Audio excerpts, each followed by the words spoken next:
Hello everybody and welcome to Madden 17 Tampa Bay Buccaneer Franchise Edition. My name is James, or JT Plays, and today we are on Week 6, the bye week for your Tampa Bay Buccaneers. Winners of 2 straight, might I add, once in Week 4 against the Super Bowl champion Denver Broncos, and then last week against the Super Bowl runner-up Carolina Panthers. So, with that said, we'll take a look at the team stats, league leaders, standings, who we're looking at in the draft coming up, schedule ahead, a lot to go over. So right now, let's go ahead and get into it. We have a little breather next week in the form of the San Francisco 49ers.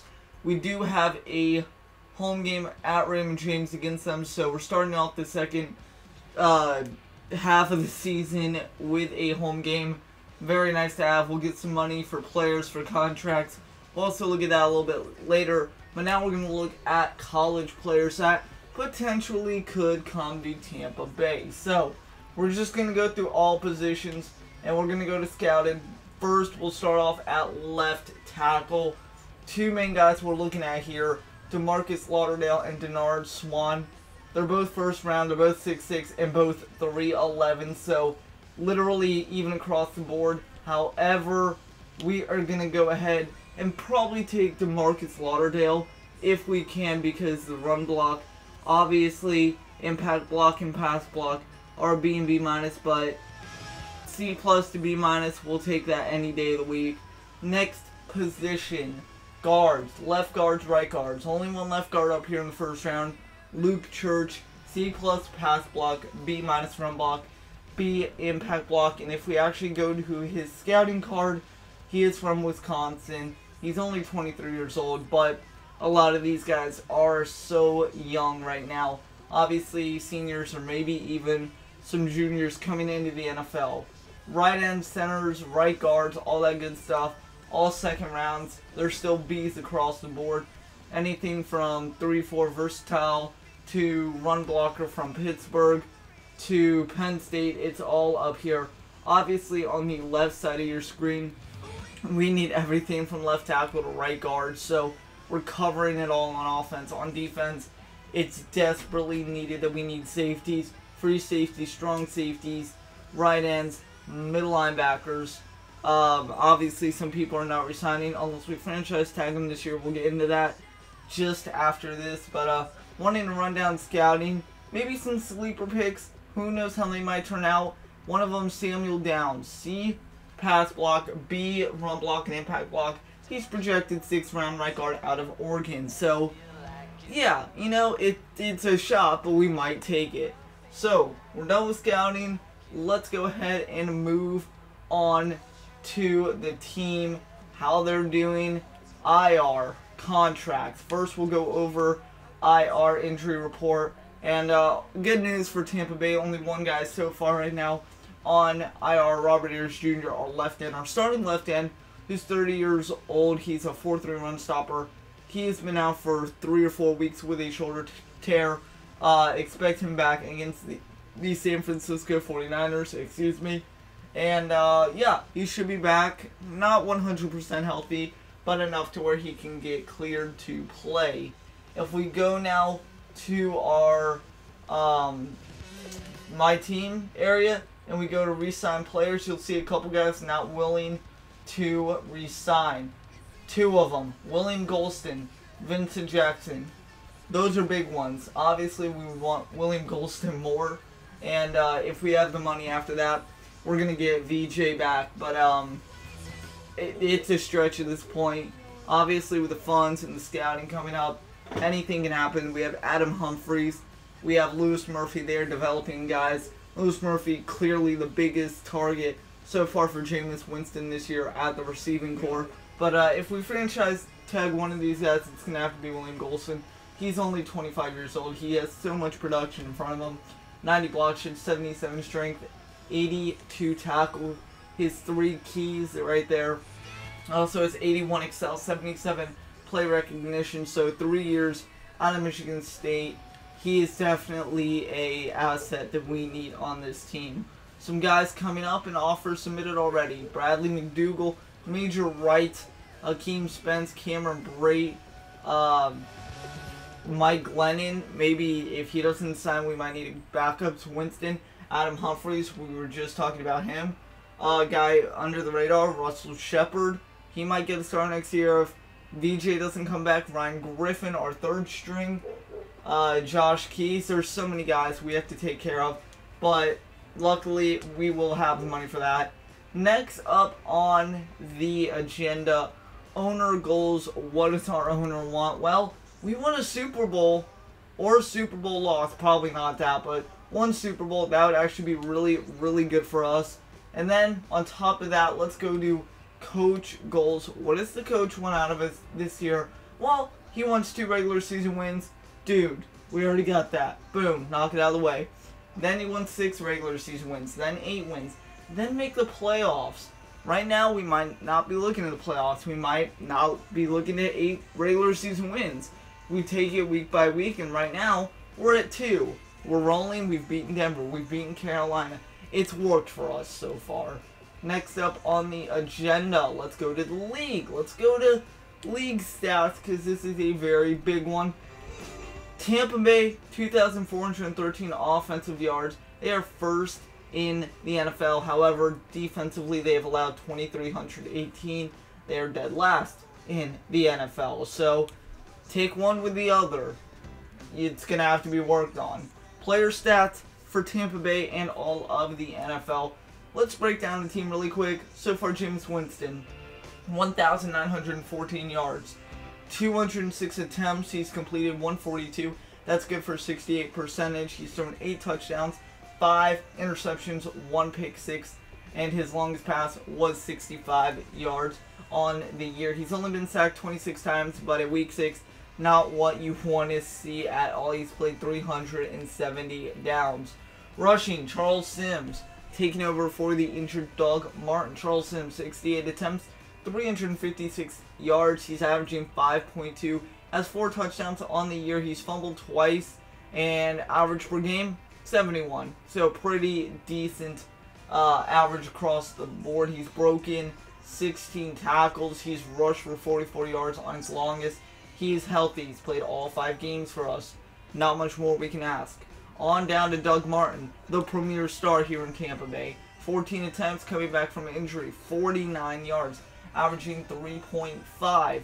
Average yards per game, 49 when he was healthy.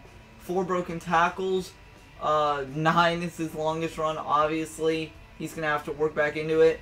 But who knows, with Charles Sims producing the way he is, anything can happen in the rushing department. Doug Martin, I know he is only mid-20s. He's 27 years old, but we're looking at this young kid right here in Charles Sims who's 25. We got something running back, and hopefully we have both of them for a long time to come. On to receiving, Vincent Jackson, 31 receptions on the year. Marquise Colston, 15. Mike Evans, 14. Luke Stalker, 13. Lewis Murphy, 11. Obviously, Vincent Jackson, probably the number 2 guy here on the rotation for receivers, behind obviously Mike Evans, and then maybe it's Marquise Colston that we picked up in free agency before the year started. Vincent Jackson, 429 yards, 2 touchdowns. Mike Evans with 14 receptions for 210 yards, 1 touchdown. Lewis Murphy, as we said, highlighted, having a great year, 7th year in the NFL. 11 catches, 231 through the air, 3 touchdowns. And then Kiero Small, I believe last week against Carolina, he had that big touchdown that gave us a 7-0 lead, and then from there we didn't look back. Defense held their ground. Other touchdowns, Austin Seferian-Jenkins, got him back healthy last week, or getting him back healthy this week. He's going to have a good rest of the year. 1 touchdown for him. Obviously, no receiving touchdowns for Charles Sims, but he does have 26 catches, 2nd most on the team for 225 yards. Do we want to limit running backs? Yes. Do we want to have as much production as possible? Yes. So it's going to be very interesting to see how that goes. Kicking and punting, and then we'll take a look at defense. Brian Anger, so far, no field goals. None at all. Very, very good sign for obviously our punter. Our kicker a little different. Probably should be field goal stats here. I don't know why there's not, but there should be. Robert Aguero easily over 10 field goals on the year. Punting, Brian Angerer already 21 punts on the year. Got to cut down on those. He's netting 914 yards so far allowed.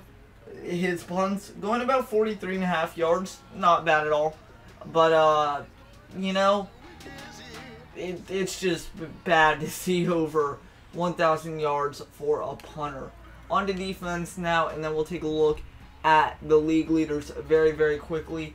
In solo tackles, your team leader, Major Wright, 18 solo tackles, 22 assisted, 40 tackles altogether. However, that is second to Chris Conti.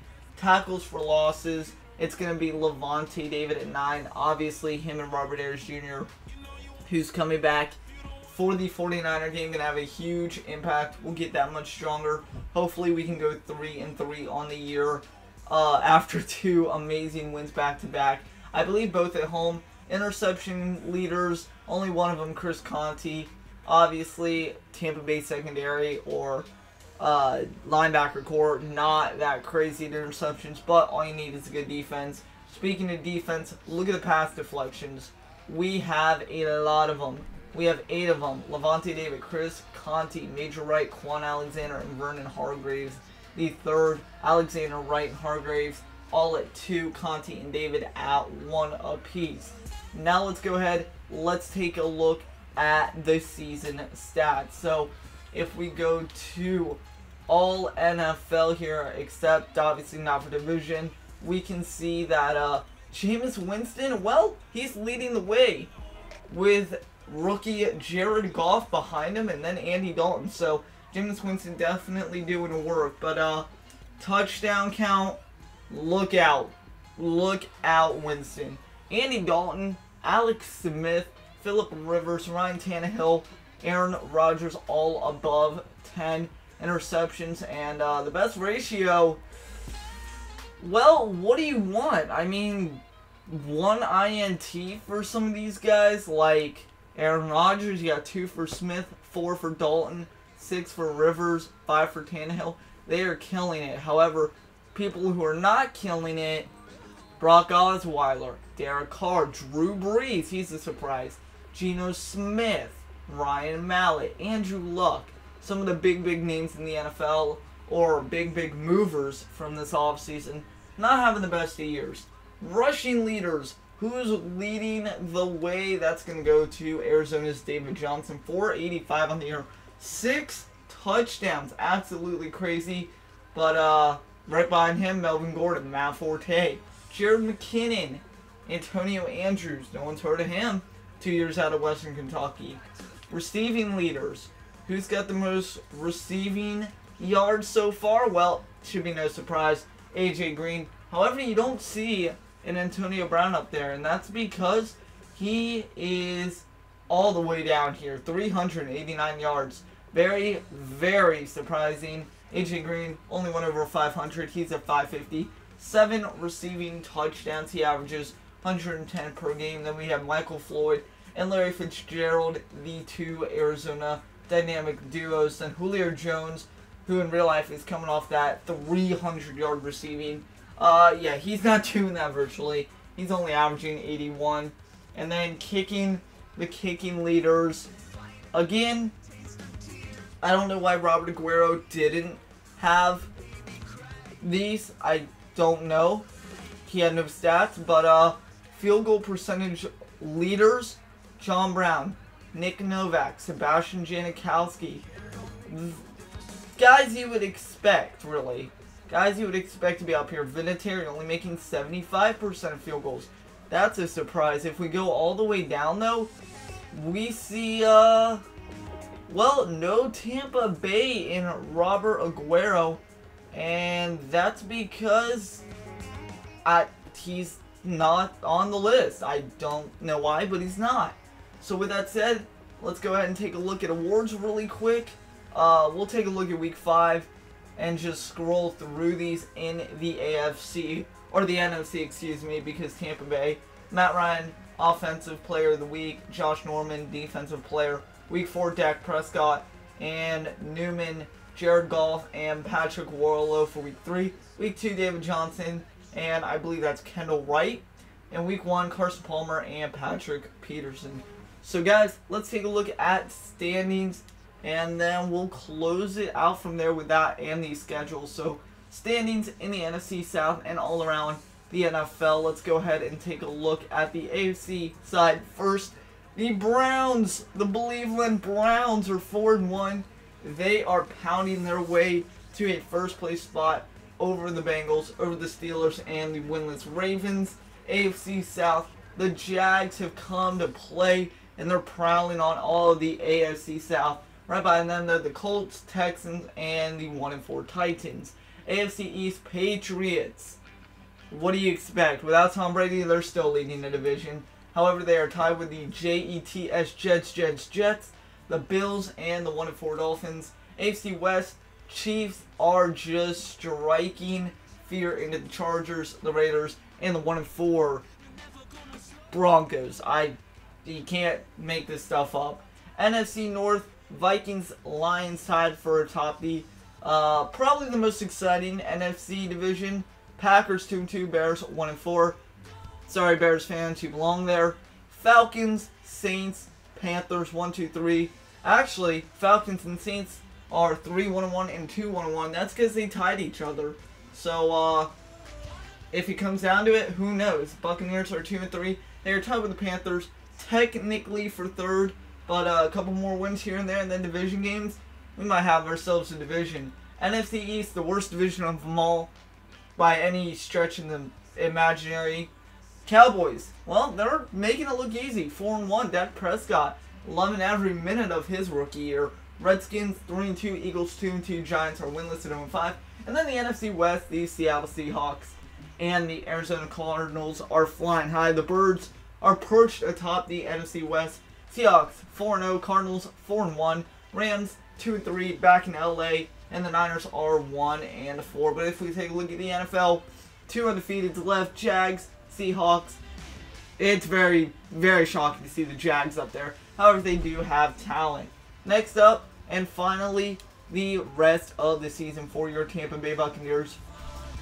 Weeks 1 to 5, let's break it down. Falcons, getting our bearings under us. We blew it in the second half, lost 41-24.